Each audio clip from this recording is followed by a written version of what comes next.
तेरा कलाम रहेगा कायम पहाड़ जब ना रहे खुदाया, तेरे मुंह की एक बात भी टलेगी ना चाहे कुछ भी हो। तेरी मान दिए है जिंदा सोने से भी कीमती, मेरा दिल ये दे गवाही है ये किताब अजीम। नाज़िल करे अपना कलाम, शिकस्ता दिलों को सुकून मिले, तारीखी दूर हो मेरी राहें रोशन कर। दिल अपना कलाम कसरत से ए खुदा बदल दे, रिहाई दे कसरत से फल मिलाओ। कलाम रहेगा कायम पहाड़ जब ना रहे खुदाया, तेरे मुंह की एक बात भी टलेगी ना चाहे कुछ भी हो। अजीज नाजरीन, मैं अयाद ज़रीफ आप सब देखने वालों को हमारे रोज़ के बाइबली मुतालिया प्रोग्राम की नई किस्त में खुशामदीद कहता हूँ। अपने मुताले में हम इस्तिस्ना की किताब का मुतालिया कर रहे हैं, जो कि पुराने अहद नामे में मूसा की लिखी गई 5 किताबों में से आखिरी किताब है, और हम आज इसके तीसरे और चौथे बाब का मुतालिया करेंगे। लेकिन प्रोग्राम के बाकायदा आगाज़ से पहले मैं खुदा के खादिम डॉक्टर एहसान को स्टूडियोज़ में खुशामदीद कहना चाहूँगा। बहुत शुक्रिया आप कैसे भाई। हैं? मैं ठीक हूँ। साथ ही हमारे दीगर मेहमानों को भी खुशामदीद। डॉक्टर एहसान तीसरा बाब बसन के बादशाह औज की शिकस्त के और मुल्क की तकसीम के मुतल्लिक बताता है, और यर्दन के मशरिक की जगह रोबनियों और जदियों और मनस्सी के आधे कबीले को दी गई। लिहाजा हमें इन 2 वाक़यात के मुतल्लिक बताएं। जैसा कि वो जमीन के उस टुकड़े पर कब्जा करने वाले थे जो अमोरियों के बादशाह सेहून का था, और यहाँ भी ऊज की सरजमीन पे जो बसन का बादशाह था, उन चीजों में से जो यर्दन के मशरक में पाई जाती थी उन लोगों की होने जा रही थी। सही। ये आदमी बड़ा जोरावर था, और देखें उसके शहरों के मुतल्लिक क्या कहा गया है 5वीं आयत में। बिल्कुल, ये सब शहर फसीलदार थे और उनकी ऊंची ऊंची दीवारें और फाटक और बैंडे थे। वो तकरीबन 60 शहर थे। इनके अलावा बहुत से ऐसे कस्बे भी ले लिए जो फसीलदार ना थे। सो किस तरह से वो एक बादशाह को यूं शिकस्त दे सकते हैं जो अपने फसीलदार शहर के अंदर है? और मेरा ख्याल है कि ये इलाही कुव्वतें हैं, क्योंकि खुदावंद ने वादा किया था कि वो ये मुल्क उन्हें देगा। और खुदा के लोगों के पास फौजी हथियार ना थे नहीं। जिनका इस्तेमाल वो फतहमंद होने के लिए कर सके। वो खमीरी रोटी खाकर मुल्क मिस्र से ये निकल तजुर्बा आए। करने के लिए कि खुदा उनके साथ है और वो उनकी तरफ से लड़ेगा। सही। बल्कि वो फतहमंद हुए वो खुदा के फजल से फातेह हुए। ठीक है, वो बसन के बादशाह ओज पर फातेह हुए, क्योंकि खुदा ने इसका वादा किया था। लेकिन 12वीं आयत से वो कहता है, सो इस मुल्क पर हमने उस वक्त कब्जा कर लिया, और अरवीर जो वादी अरनून के किनारे और जिलात के कोहिस्तानी मुल्क का आधा हिस्सा, और उसके शहर मैंने रोबनी और जदियों को दी, और जिलात का बाकी हिस्सा और सारा बसन यानी अर्जोज का सारा मुल्क जो ओज की कलमरो में था मैंने मनस्सी के आधे कबीले को दिया। अर्जूज का सारा इलाका जिसमें तमाम बसन भी था वो जब्बारों की सरजमीन कहलाता है।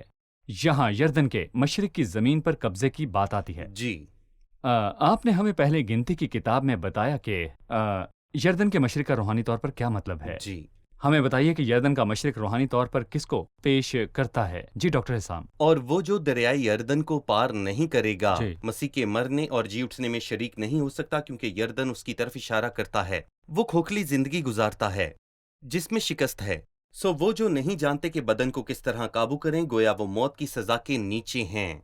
और वो जो मसीह के मरने और जिंदगी को नहीं जानता, जो कुदरत से भरपूर है, वो किस तरह से फतहमंद जिंदगी गुजार सकता है? मुझे उसके जी उठने की वजह से फतह मिली। मैं मौत की सजा इस्तेमाल करके बदन पर गालिब आता हूँ। और इसलिए कुलसियों में ये बात कही गई कि जब तुम मसीह के साथ हो जिलाए गए। तो आलम बाला की चीजों की तलाश में रहो। मसीह मौजूद है, क्योंकि तुम मारे गए, तुम्हारी जिंदगी मसीह के साथ खुदा में पोशीदा है। ये आम इतलाक है।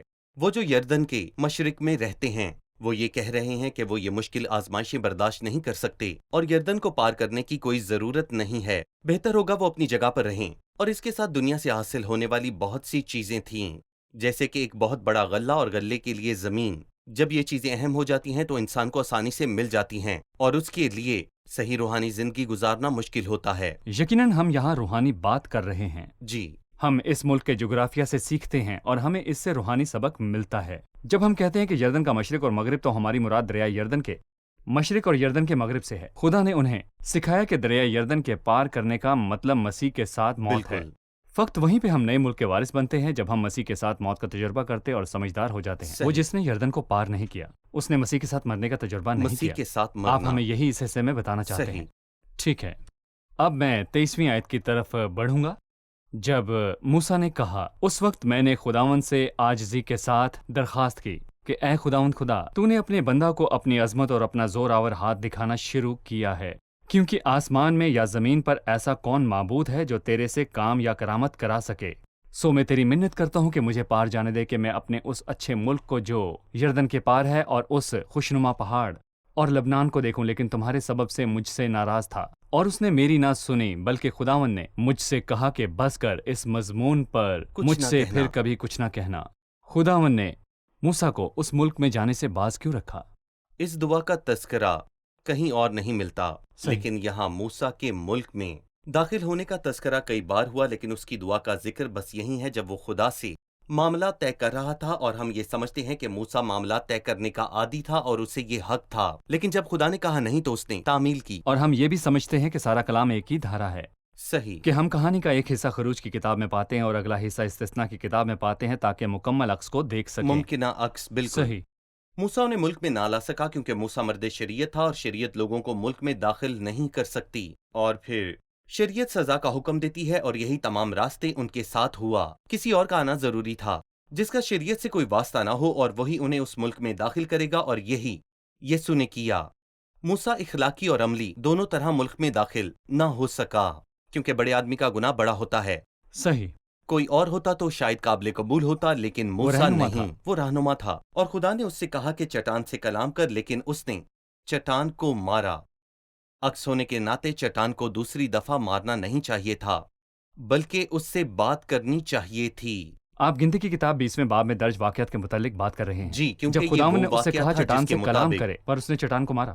اسی واقعے کی وجہ سے خداوند نے موسیٰ سے کہا کہ تو اور ہارون لوگوں کے سامنے میری پاکیزگی کے معیار کو قائم نہ رکھ پائے، اس لیے تم اس جماعت کو اس ملک میں لے جانے نہ پاؤ گے، صحیح۔ اور تمہاری بجائے یشوا یہ کام کرے گا۔ موسیٰ نے ایک سنجیدہ غلطی کی، اس نے نافرمانی کی، بلکہ اس نے کچھ ایسا کیا جو اسے نہیں کرنا چاہیے تھا، یعنی اس نے چٹان کو مارا۔ ہاں، ماضی میں خدا نے اس پہ مارنے کا حکم دیا، لیکن یہاں خدا نے اسے کہا کہ ہارون کی لاٹھی لے جو کہانت کی لاٹھی ہے، اور یہ مارنے کے لیے نہیں تھی، وہ ایسی لاٹھی تھی جس پر کلیاں پھوٹی اور پکے بادام لگے تھے، جو کہ مسیح کے جھوٹنے کے بعد اس کی کہانت کے کام کا حوالہ ہے۔ جا اور چٹان سے کلام کر، وہ کہنا چاہتا ہے جب آپ اپنی پیاس بجھانا چاہتے ہیں تو ہمیں وہ نہیں کرنا جو موسیٰ نے کیا، اسے چٹان کو مارنا نہیں چاہیے تھا۔ شکریہ، ہم ایک چھوٹا سا وقفہ لیں گے اور پھر دوبارہ حاضر ہوں گے۔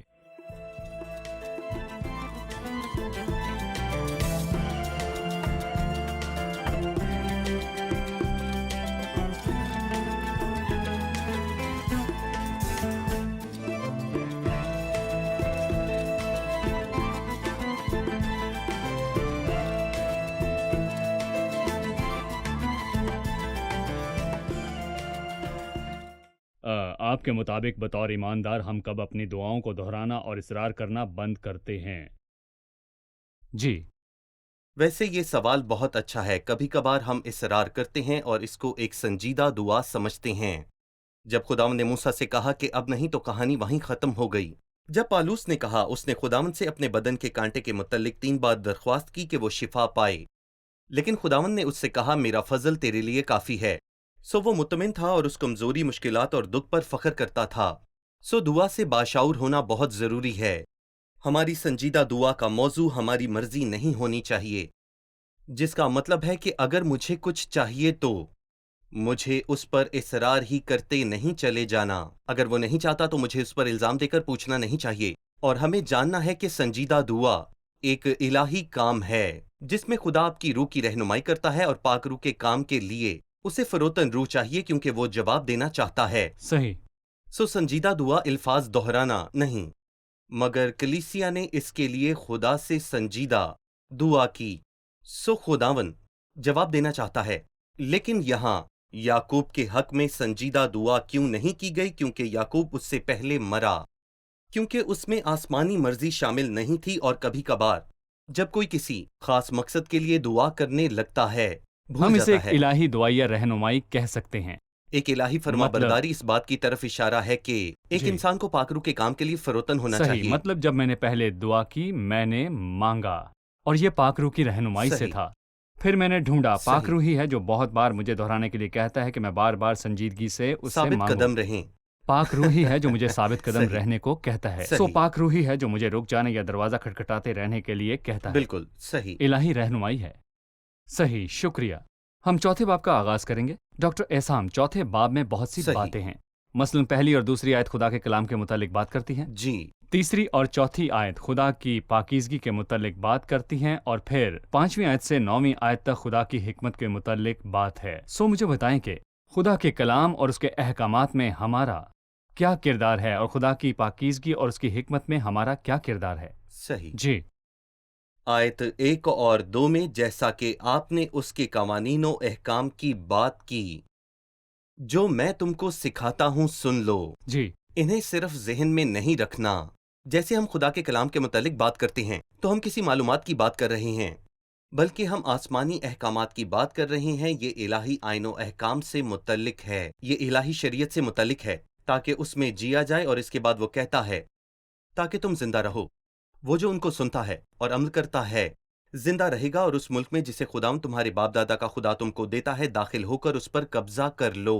इसके बाद अहम बात है, हमारा मसला यह है कि हमें अपनी राय देना अच्छा लगता है और हम खुदा के कलाम में उन बातों को बढ़ाना पसंद करते हैं कि जो तुम हमें उसमें कुछ ना पसंद बढ़ाना। हैं। उसने उनसे कहा, जिस बात का मैं तुमको हुक्म देता हूँ उसमें ना तो कुछ बढ़ाना और ना कुछ घटाना। और यही हुक्म 12वें बाब में फिर से दर्ज किया गया।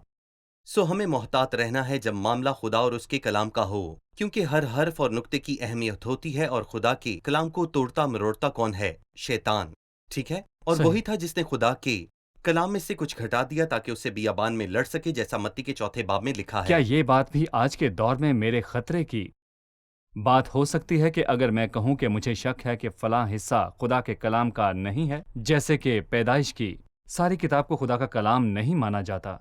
पहले बाब से 11वें बाब तक कहानियां हैं। कुछ लोगों ने कैंची लेकर खुदा के कलाम की कुछ बातों को काट दिया और उन्होंने खुदा के कलाम से कुछ हिस्सों को छोड़ दिया। क्या खुदावंद इस बात से भी खबरदार करता है? बिल्कुल। वो जो इसमें से कुछ बढ़ाएगा मैं क्या बढ़ाऊंगा, जो इसमें से कुछ घटाएगा उसका नाम कहां से मिटा दिया जाएगा, ये कलाम में लिखा है। सही।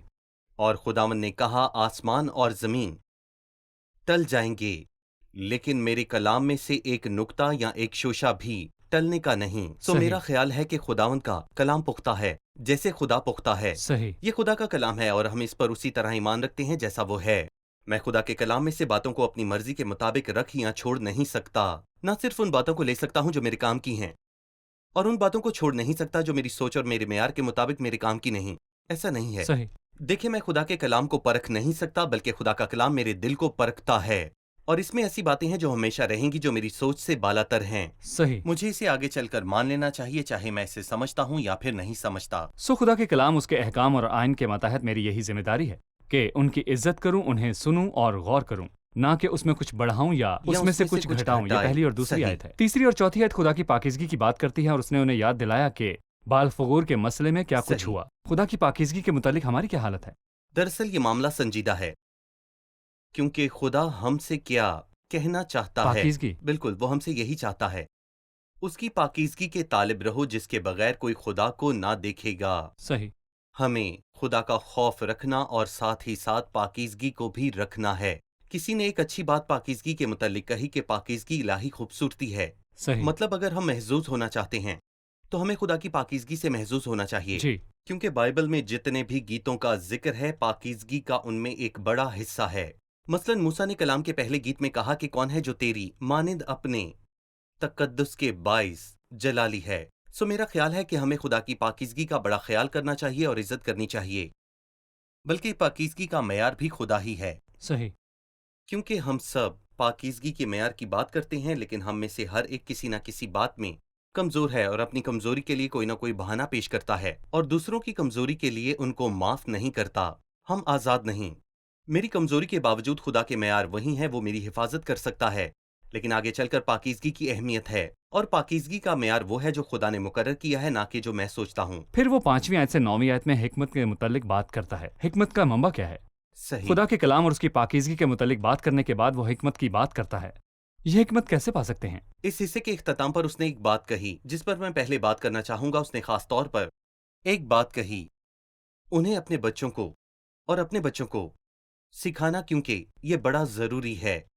और जैसा कि आप कह रहे हैं, वो आयत 5-9 में कहता है कि जैसा मेरे खुदा ने मुझे हुक्म दिया उसके मुताबिक मैंने तुमको आईन और अहकाम सिखा दिए हैं ताकि उस मुल्क में उन पर अमल करो जिस पर कब्जा करने जा रहे हैं। और कहता है ये आईन और अहकामात सही। खुदा का कलाम, खुदा के ख्यालात कि खुदा कौन है, कौमों के सामने यही तुम्हारी अकल व दानिश ठहरेंगे। इंसान के लिए किसी भी दर्जे की हिकमत क्या है? खुदा की बातें। मिसाल के तौर पर हम सुलेमान को याद करते हैं। वो रुए जमीन का दाना तरीन शख्स था। उसकी हिकमत के अरूज पर सुबह की मलका जमीन के दूसरे कोने से सुलेमान की हिकमत सुनने आई और उसने उससे कहा कि मुझे आधा भी नहीं बताया गया, क्योंकि तेरी हिकमत और इकबालमंदी उस शहर से जो मैंने सुनी बहुत ज्यादा है। लेकिन जब उसने इस हिकमत का गलत इस्तेमाल किया, खुदा के कलाम की हद से बाहर निकाला, हिकमत बढ़ी और उसका दुख भी बढ़ गया। इल्म के ज्यादा होने से गम भी ज्यादा हुआ। उसने हिकमत का गलत तौर पे इस्तेमाल किया, सो उन्होंने उसके दिल को फेर दिया। सो आगे चल के खुदा का कलाम इंसान की रूह की हिकमत है और जो कुछ उसमें लिखा है। और यहाँ पर कि एक ये अहम हिकमत का बात मंबा है। ये हिकमत का मंबा है। यहाँ सही। मैं एक और अहम बात कहूंगा जो आपकी कदर व कीमत की बात है। आपकी कदर उसके कलाम में है। सही।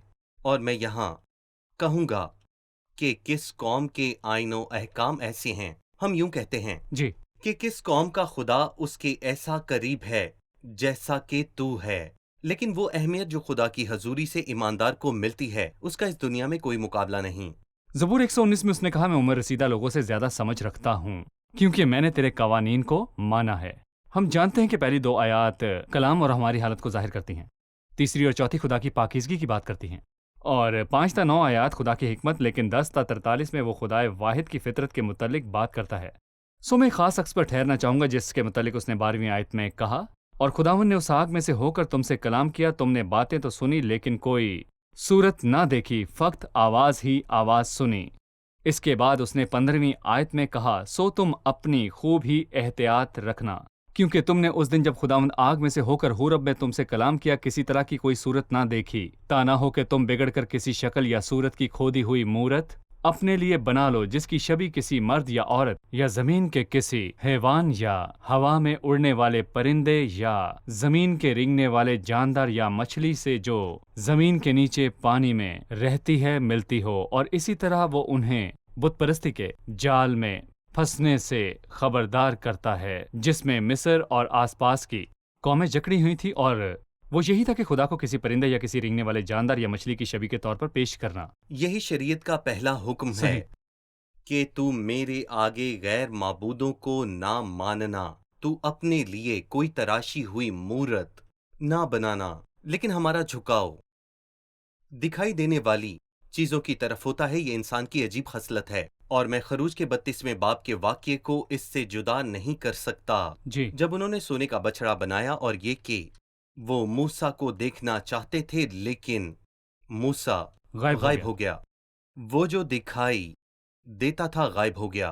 वो खुदा को मानते थे, देखने से कासिर थे। वो खुदा को याद रखना चाहते थे क्योंकि उन्होंने नहीं कहा कि ये ईद किसी और माबूद की या सूरज की या बछड़े की है। लेकिन हारून ने बताया कल ईद होगी, पर किसकी? खुदावंद की। लेकिन अफसोस के सामने तो बछड़ा था। सो ये झुकाव जो आदमी के दिल में है उसे किसी ऐसी बात को मानने से रोकता है जो कि बदन से हटकर है, और वो कहें या फिर ना कहें उसे किसी चीज को देखने की तलब होती है। सही। बादशाह खुदा उन्हें खबरदार करता है। खुदा के मामले में उन्हें इसका इल्म होना चाहिए। जब शुरुआत में वो हुरब में उन पर जाहिर हुआ तो उन्होंने सिर्फ आवाज को सुना लेकिन कोई सूरत ना देखी। वो मिस्र से आए थे। मिस्र में खोदी हुई मूर्तें बाकसरत थीं और उन्हें पता होना चाहिए था कि उनका झुकाव खोदी हुई मूर्तों की तरफ है जिसकी उन्हें तलब थी। लेकिन खुदा के मामले में ऐसा नहीं होता। सही। हम एक छोटा सा वक्फा लेंगे और फिर दोबारा हाजिर होंगे।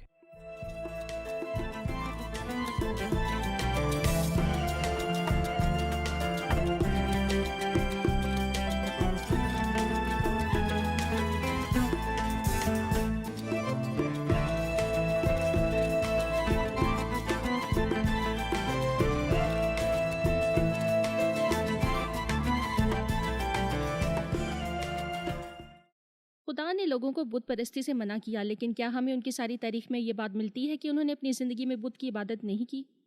جی ان لوگوں کی تاریخ میں اس ملک میں داخل ہونے کے بعد وہ انہیں خبردار کر رہا ہے کہ انہیں دنیا کی قومیں بت پرستی کرتی ہوئی ملیں گی، لیکن انہیں جی ان کے سے کام نہیں کرنے۔ جب وہ ملک میں داخل ہوئے، خاص طور پہ اسرائیل کے بادشاہ کے دنوں میں، جس کی شروعات یوربام سے ہوتی ہے، یوربام نے سونے کے 2 بچھڑے سکم میں بنوائے تاکہ لوگ دور سے آنے کی بجائے وہیں اس کی عبادت کریں۔ اے اسرائیل، یہ تمہارے دیوتا ہیں جو تم کو ملک مصر سے نکال لیکن لائے۔ اس کی جڑیں سلیمان کے وقتوں کی ہیں، جب اس نے غیر معبودوں کے آگے چڑھاوے چڑھائے جو یقیناً اس کی بیویوں کے دیوتا تھے۔ جی، ہم، انہوں نے اس کے دل کو پھیر دیا، لیکن یہ ایک انفرادی معاملہ تھا جو اسے جی بطور بادشاہ متعلق تھا، اور غیر معبود داخل ہوئے۔ وہ بادشاہی میں نظام بن گیا، وہ بادشاہی میں ایک قانونی طور نظام پر بن گیا، یوربام اور اس کے بیٹے نبات کے دنوں میں نظام بن گیا خاص طور پر دان اور بیر سبا کے شمالی شمالی ممالک ملک میں۔ میں۔ اس کے بعد اسے جنوبی ملک میں منتقل کیا گیا اور وہ بڑھتا رہا۔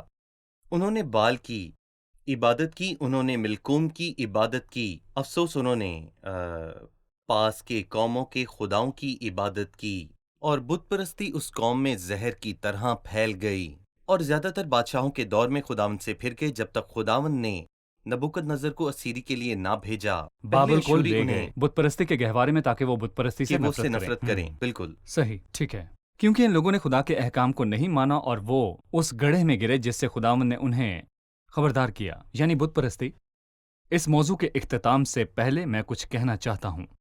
جب میں مسیحی دائرے میں سے بت پرستی کو گزرتے دیکھتا ہوں، کیونکہ کوئی بھی ایسی چیز غیر معبود ہے جو لوگوں کے لیے مقدس اور ان کے جذبات پر سوار ہے، لیکن ان بتوں اور تصاویر کو دیکھ کر بھی میرے دل میں درد اٹھتا ہے جو ہر طرف پھیل چکے ہیں، جنہیں لوگوں نے قدوسیت کا درجہ دے دیا ہے۔ لوگ ان تصاویر اور بتوں سے برکتیں لینے میں لگے ہیں۔ کیا یہ بت پرستی کی قسم نہیں؟ کچھ لوگ مجھ سے یہ کہتے ہیں کہ ہم خداوند سے دعا کرتے ہیں اور ہم آدھی رات تک اس کی مورتوں کے سامنے کھڑے رہے، وہ مورتوں کے آگے آدھی رات تک کھڑے رہے۔ دراصل ہمیں خبردار کرنے کی ضرورت ہے۔ میں صاف بات کروں گا، میں جانتا ہوں میں جو کہوں گا وہ سنا جائے گا، یہاں تک کہ آج کل کے گیت جو گائے جاتے ہیں انہیں ان صورتوں کے ساتھ پیش کیا جاتا ہے جو دیکھنے میں مسیحی ہوتی ہیں اور ان کی عزت اور احترام ہے۔ وہ صحیح نہیں جب آپ ایک صورت کو سامنے رکھ کر اسے مسیح کی صورت مانتا ہے اور ہم اس کے اثر کو جھٹلا بھی نہیں مطلب کہ سکتے۔ آپ پاور پوائنٹ کی تصاویر کی بات کر رہے جی، ہیں؟ اس کی بات کر رہا ہوں جو سکرین پر صحیح، پیش کیا جاتا ہے۔ وہ گیتوں جی کو بھی ایسے ہی ریکارڈ کرتے ہیں۔ یہ افسوسناک بات ہے، یہ خوفناک بات ہے، اور خدا نے ہمیں اس سے خبردار کیا۔ آج یہ موجود ہے، ہم دور جانا نہیں چاہتے، اس لیے یہ معاملہ چپ سے چل رہا ہے۔ ہمیں یہ خبر تک نہیں کہ اس میں اثر ہوتا ہے، ہم اس منظر میں سچائی کو نہیں دیکھتے، لیکن میں یہاں پر کہوں گا کہ ایسی کوئی ہم بات آج نہیں۔ اپنے سب دیکھنے والوں کے سامنے یہ بات کہتے ہیں کہ مسیحیت کا صورتوں یا مورتوں کے ساتھ کوئی بھی تعلق نہیں، نہ ہی لوگوں کی یا مقدسین کی صورتوں یا مسیح کے بتوں یا صورتوں سے۔ ان صورتوں کا تعلق ہرگز مسیحی ایمان سے نہیں ہے۔ مسیحیت اس سب سے آزاد ہے، بالکل آزاد ہے، اور یہ بت پرستی کا دروازہ ہے جو دل کو مسیح سے دور لے جاتا ہے۔ بالکل صحیح۔ ٹھیک ہے، کیونکہ باہر کے لوگ دیکھتے اور سوچتے ہیں کہ کیا مسیحیت میں بت پرستی ہے؟ اس کا بت پرستی سے کوئی تعلق نہیں، اور مسیحیت کا صورتوں سے بھی کوئی لینا دینا نہیں ہے۔ ہم کہتے ہیں کلام میں لکھا ہے کہ کلام خداوند ہمیں ہمیں ان بتاتا ہے۔ بتوں سے خبردار کرتا ہے جو دلوں کو پھیر دیں، اور خداوند ایسا کہہ رہا ہے۔ صحیح، شکریہ۔ 32ویں آیت میں وہ کہتا ہے، اور جب سے خدا نے انسان کو زمین پر پیدا کیا تب سے شروع کر کے ان گزرے ایام کا حال جو تجھ سے پہلے ہو چکے پوچھ، اور آسمان کے ایک سرے سے دوسرے سرے تک دریافت کر۔ اس نے چند سوالات کیے جس سے خدا کے لوگوں پر اس کی مہربانی ظاہر ہوتی ہے جن کے ساتھ وہ تھا۔ ہمیں ان کے متعلق بتائیے۔ ہم نے باب کی شروعات میں پڑھا، کیونکہ ایسی بڑی قوم کون ہے جن کا خدا اس قدر نزدیک ہو جیسے کہ خداوند ہمارا خدا ہے۔ صحیح، یہ پہلی مہربانی تھی، ایسا خدا جو بہت نزدیک ہے، جو ان کے ساتھ ساتھ چلتا ہے، اور پہلے باب میں بھی وہ اسی طرح ہمیں اٹھائے پھرتا ہے جیسے آدمی اپنے بیٹے کو۔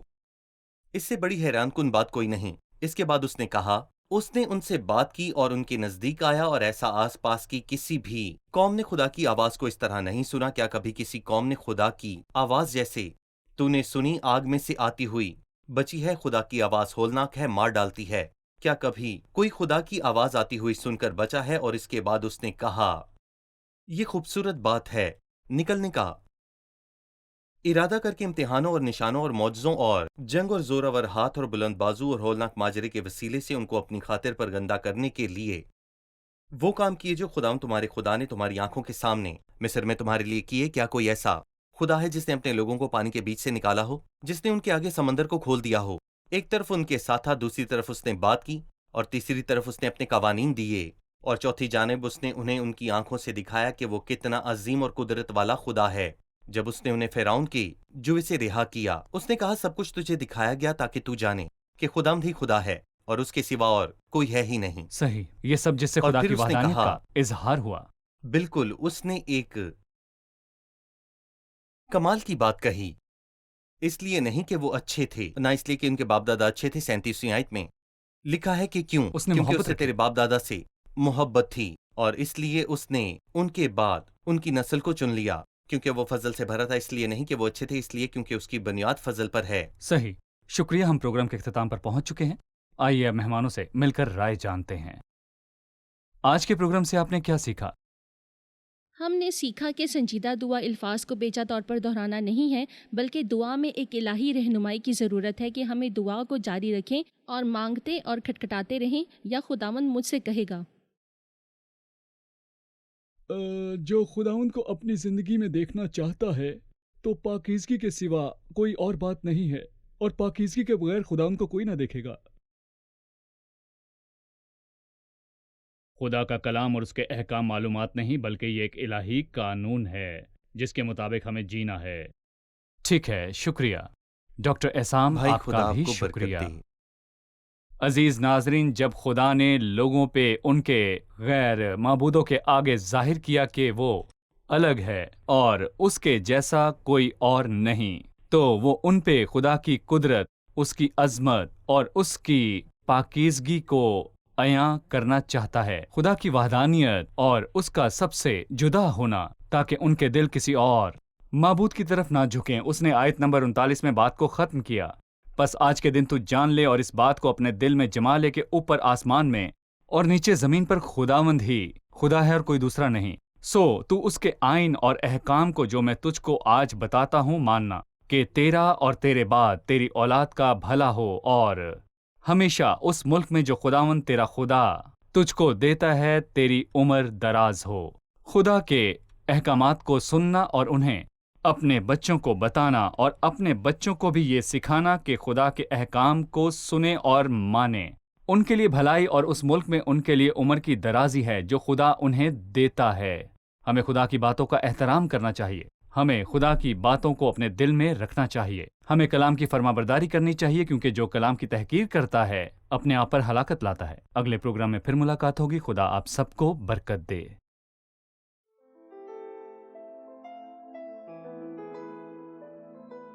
تیرا کلام رہے گا قائم، پہاڑ جب نہ رہے خدایا. تیرے منہ کی ایک بات بھی ٹلے گی نہ، چاہے کچھ بھی ہو.